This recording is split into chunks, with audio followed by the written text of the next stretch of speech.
Welcome to my channel physics brain. And आज हम पढ़ने वाले हैं क्वांटम मैकेनिक्स का पार्ट 4।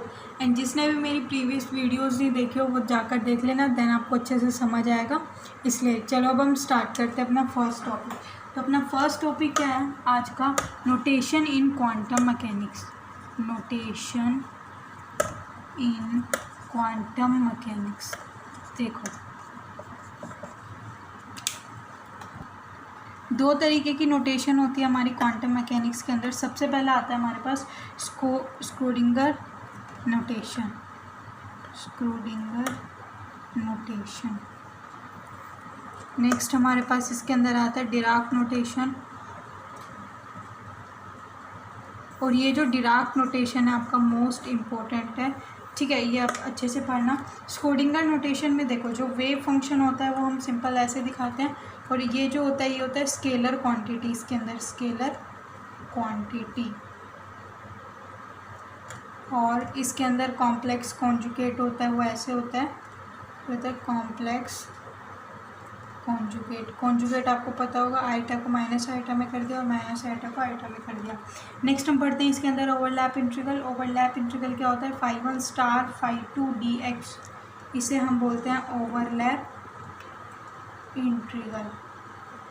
नेक्स्ट हम पढ़ते हैं डिराक नोटेशन के बारे में। तो डिराक नोटेशन में हम जो वेव फंक्शन होता है वो इस तरीके से डिनोट करते हैं। ये एक वेक्टर क्वांटिटी होता है, वेक्टर क्वांटिटी, या फिर हम इसको बोलते हैं कैट वेक्टर। कैट वेक्टर भी बोलते हैं, कैट साइड भी बोल सकते हो। नेक्स्ट इसमें आता है ब्रा वेक्टर। ब्रा वेक्टर को हम ऐसे दिखाते हैं, और इसको आप ऐसे भी लिख सकते हैं, इसको हम बोलते हैं ब्रा वेक्टर। आगे क्वेश्चंस कराएंगे तब आपको क्लियरली समझ आ जाएगा ब्रा वेक्टर क्या होता है, कैसे निकालते हैं। ये हमारा होता है psi1 ब्रा psi2। ये डिनोट करते हैं किसको? इनर प्रोडक्ट को, इनर प्रोडक्ट। नेक्स्ट अब चलो, हम ये हमने नोटेशन पढ़ ली, अब हम पढ़ेंगे इनके यूजेस।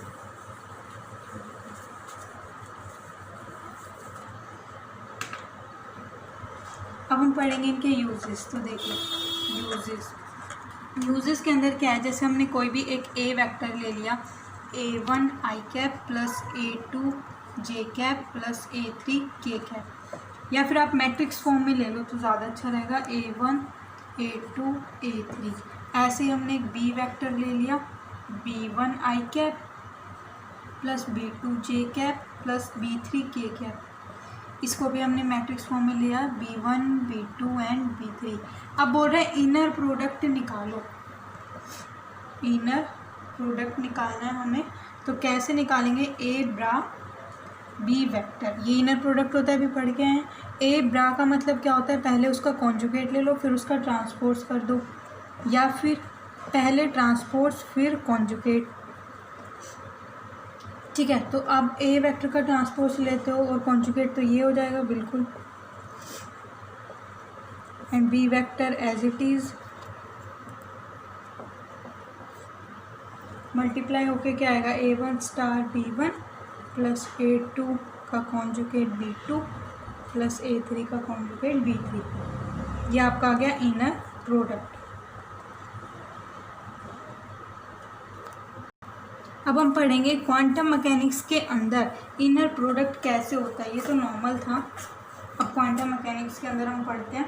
तो देखो, क्वांटम मैकेनिक्स इनर प्रोडक्ट।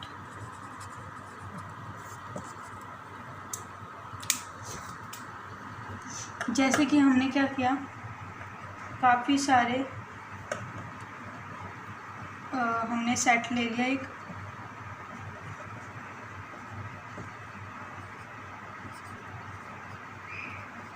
ठीक है। और ये जो सेट है ये क्या करता है? ऑर्थोगोनल बेसिस बनाता है। क्या बनाता है? ऑर्थोगोनल बेसिस बनाता है, यानी कि ये सेटिस्फाई करता है ऑर्थोगोनलिटी प्रॉपर्टी और नॉर्मैलिटी प्रॉपर्टी। अब जैसे हमने फर्स्ट वेव फंक्शन ले लिया, c1 psi1 प्लस c2 ये phi2 दूसरा प्लस cm phi m ऐसे प्लस cn phi m। इसी तरह हमने psi2 ले लिया, d1 कांस्टेंट आ जाएगा प्लस में d2 phi2 प्लस dm ऐसे, ठीक है। इसी तरीके से अब हमें क्या करना है, इनर प्रोडक्ट लेना है। इनर प्रोडक्ट ऐसे लेंगे हम डिराक नोटेशन में, यानी कि psi1 का ब्रा और psi2। तो ये क्या हो जाएगा, psi1 का आप ट्रांसपोज ले लो कॉन्जुगेट, फिर psi2, यानी कि या फिर आप ऐसे भी लिख सकते हो, पहले इसका कॉन्जुगेट देन ट्रांसपोज फिर psi2। तो अब ले लो, तो ये क्या आ जाएगा c1 c2, इसी तरह cn का कॉन्जुगेट, फिर d1 d2, यहाँ पे dn मल्टीप्लाई कर दो, c1 conjugate d1 plus c2 conjugate d2 plus up to so on cn conjugate dn, ठीक है। ये आपका था क्वांटम मैकेनिक्स के अंदर इनर प्रोडक्ट। अब नेक्स्ट हम पढ़ते हैं ऑर्थोगोनैलिटी कंडीशन क्या होती है। अब हम पढ़ते हैं ऑर्थो नॉर्मेलिटी कंडीशन क्या होता है। ऑर्थो नॉर्मेलिटी कंडीशन,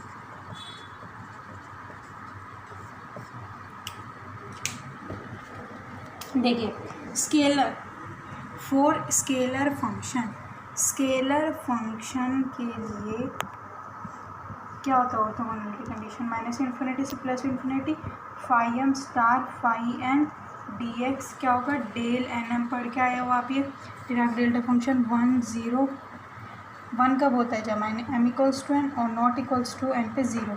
अच्छा for vector wave, vector function आ जाए तो आप क्या करोगे, ये नोटेशन होगी phi m phi n and del n m equals to में 1 0 एम इक्वल्स टू एन और m not equals to n, ये आपका ऑर्थोनॉर्मेलिटी कंडीशन है, ठीक है।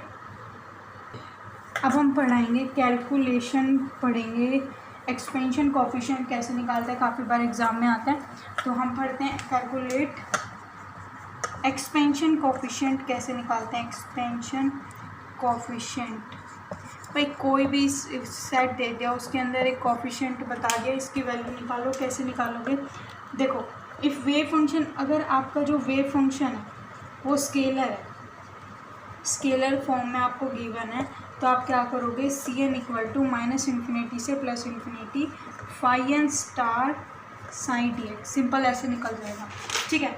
बट अगर आपका ये वेक्टर फॉर्म में आ जाए, वेक्टर फॉर्म, तो क्या करोगे, सी एन इक्वल्स टू में फाई एन साइन, ये करोगे, ठीक है। अच्छा एक और बात, if we change the notation, अगर आप नोटेशन चेंज कर दो तो फिजिकल प्रॉपर्टी पे कोई फ़र्क नहीं पड़ता, ठीक है, ये चीज़ ध्यान में रखना। अब हम एक क्वेश्चन करते हैं। क्वेश्चन क्या है, एक आपको सेट दे दिया, जैसे ये सेट दे दिया आपको अल्फ़ा बीटा और गामा, ठीक है। ये क्या है, set of wave function, wave function का आपको सेट दे दिया। एंड psi1 क्या है आपका, c1 आई alpha plus 2 eta beta plus 2 gamma, ठीक है। और psi2 क्या दिया है आपको, वही c2 minus eta alpha plus 3 eta beta plus 3 gamma. बोले दोनों क्या है, नॉर्मलाइज्ड, क्या है, नॉर्मलाइज है, यानी कि नॉर्मेलिटी प्रॉपर्टी फॉलो करते हैं। c1 c2 एक्सपेंशन कोफिशिएंट निकालने, क्या करोगे आप सॉल्यूशन में इसका, देखिए कुछ नहीं करना है आपको, फाई 1 और ये निकालना है, इज इक्वल टू 1 होता है, आपको पता होगा। तो भाई फाई 1 क्या नाम है, ब्रा इंटू में फाई 1 का कॉन्जुगेट देन इसका ट्रांसपोज फिर फाई 2, तो आप ये निकालोगे इजीली, फिर इसको इक्वल्स टू 1 रख देना, c1 की वैल्यू निकल जाएगी। इसी तरह 2 का भी ऐसे ही करना है, इस इक्वल टू 1 रख के ऐसे ही होके c2 की वैल्यू निकल जाएगी। क्वेश्चन बहुत ईजी, आप कर लोगे। नेक्स्ट हम पढ़ते हैं कुछ इंपॉर्टेंट पॉइंट्स पढ़ते हैं, जैसे कि पहला पॉइंट, अगर wave function acceptable wave function है, वेव फंक्शन, इसको हमने कांस्टेंट से मल्टीप्लाई कर दिया, तो बोले state does not change, state पे कोई फ़र्क नहीं पड़ेगा, स्टेट डज नॉट चेंज सी क्या है यहाँ पे, कांस्टेंट। ठीक है, नेक्स्ट, स्टेट तभी चेंज होती है तब वेव फंक्शन की जब उनके बीच फेज डिफरेंस होगा। ठीक है, स्टेट हमेशा तभी चेंज होगी जब उनके अंदर कोई फेज डिफरेंस होगा, यानी कि जैसे थीटा प्लस पाई/2 यहाँ पे डिफरेंट स्टेट है इन दोनों की because of phase difference. Phase difference जब भी आ जाता है तो स्टेट अलग अलग होती है। ठीक है, अब हम पढ़ते हैं कुछ ऑपरेटर्स के बारे में, एजन वैल्यू, एजन फंक्शन क्या होते हैं। तो हेडिंग अपनी आती है ऑपरेटर। ऑपरेटर्स पहला आता है हमारे पास पोजीशन। पोजीशन ऑपरेटर क्या होता है, simple, X cap, Y cap and Z cap. Second आता है मोमेंटम, ये आपके आगे काम आएंगे क्वेश्चन में तो आपको लर्न करने पड़ेंगे। मोमेंटम ऑपरेटर, मोमेंटम ऑपरेटर क्या होता है, माइनस आयोटा एच का डेल अपॉन डेल एक्स। भाई ये 1 डायमेंशन में याद रखना, 3 डायमेंशन में बात करते हैं तो एच का डेल ये आपका आता है 3 डायमेंशन में। ठीक है, ये डेल तो आपको पता ही होगा, iota del by del x plus j iota del by del y plus k del by del z. Third आपका आता है potential energy operator. Potential energy operator क्या होता है, v cap x y z, तीनों कोऑर्डिनेट आ गए, 3 dimension में है। 1 डायमेंशन में बात करें तो V cap X equal to में हाफ के एक्स कैप का स्क्वायर, ये 1 डायमेंशनल में है। ठीक है, नेक्स्ट ये आप लिख लेना साथ के साथ। अब नेक्स्ट हम करते हैं kinetic energy operator. Kinetic energy operator क्या होता है, फोर्थ ऑपरेटर अपना काइनेटिक एनर्जी ऑपरेटर। ये क्या होता है, E K cap is equal to P square upon 2m, पढ़ के आया फॉर्मूला। तो देखो E K cap is equal to minus H cut square upon 2m del square upon del x square, ये 1 डायमेंशन में है आपका। और E K is equal to minus H cut square upon 2m del square, ये आपका है 3 dimension में। ठीक है, ये हो गया। उसके बाद लास्ट एंड फाइनल ऑपरेटर हमारा फिफ्थ, ये क्या होता है, टोटल ऑपरेटर, या फिर हम इसे बोलते हैं हैमिल्टोनियन, हैमिल्टोनियन ऑपरेटर।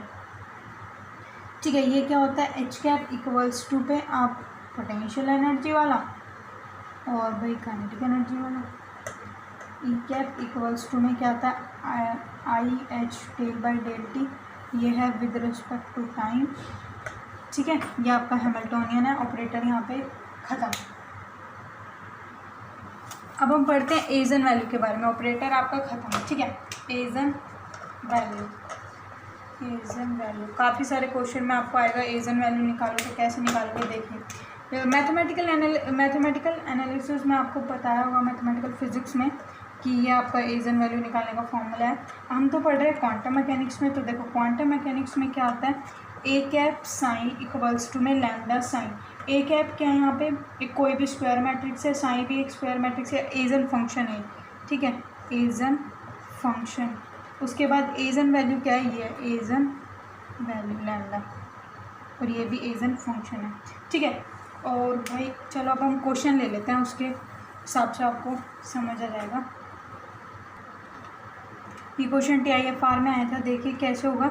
आपको 2 वेव फंक्शन बता दिए, बोले उसको बोल रहा है कि 100% एक्यूरेसी के साथ डिफाइन कौन सा है काइनेटिक एनर्जी में, तो आप क्या लगाओगे, ई के कैप साई 1 एक्स क्या होता है, माइनस एच कट का स्क्वायर अपॉन में 2m del square upon del x square a e की पावर ए एक्स, क्या होगा, फर्स्ट के लिए लगा रहे हैं तो माइनस एच कट का स्क्वायर अपॉन में 2m ए स्क्वायर साई 1 एक्स।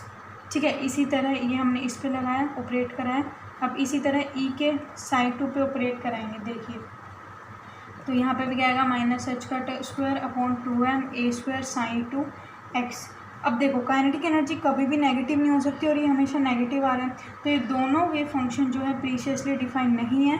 सो यहाँ लिख देते हैं, सो एजन फंक्शन जो साई 1 साई 2 है, सो नॉट एजन फंक्शन, इसे एजन फंक्शन नहीं है क्योंकि ये प्रीशियसली डिफाइन नहीं है।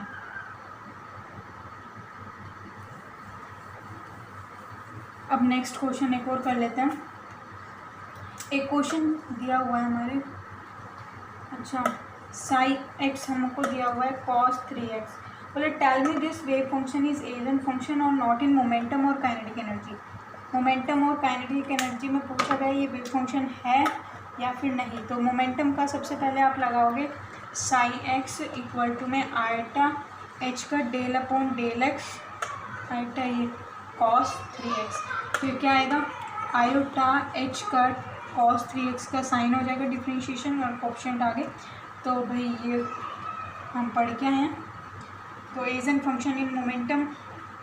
उसके बाद काइनेटिक एनर्जी में भी बताना है। तो काइनेटिक एनर्जी में साई एक्स इक्वल्स टू में माइनस एच कट का स्क्वायर अपॉन में 2m del square upon del x square cos 3x। तो इसका कर दें तो वही कोएफिशिएंट आगे और बार बार। तो so this satisfy and eigen function is eigen function इतना है हमारे पास। भाई ये सेटिस्फाई नहीं हो रहा क्योंकि साइन आ रहा है। तो मोमेंटम में तो नहीं है बट काइनेटिक एनर्जी में है और उसकी एजन वैल्यू क्या है 9h² अपॉन 2m। ठीक है, इजी क्वेश्चन है, कुछ नहीं आता वैसे तो, बस फॉर्मूले आपको याद रखने हैं और इजी है। सो गाइस आज का लेक्चर हम यहीं एंड करते हैं एंड TIFR के क्वेश्चंस करेंगे नेक्स्ट लेक्चर में और क्वांटम मैकेनिक्स के लेक्चर का आगे बढ़ेंगे। Thank you.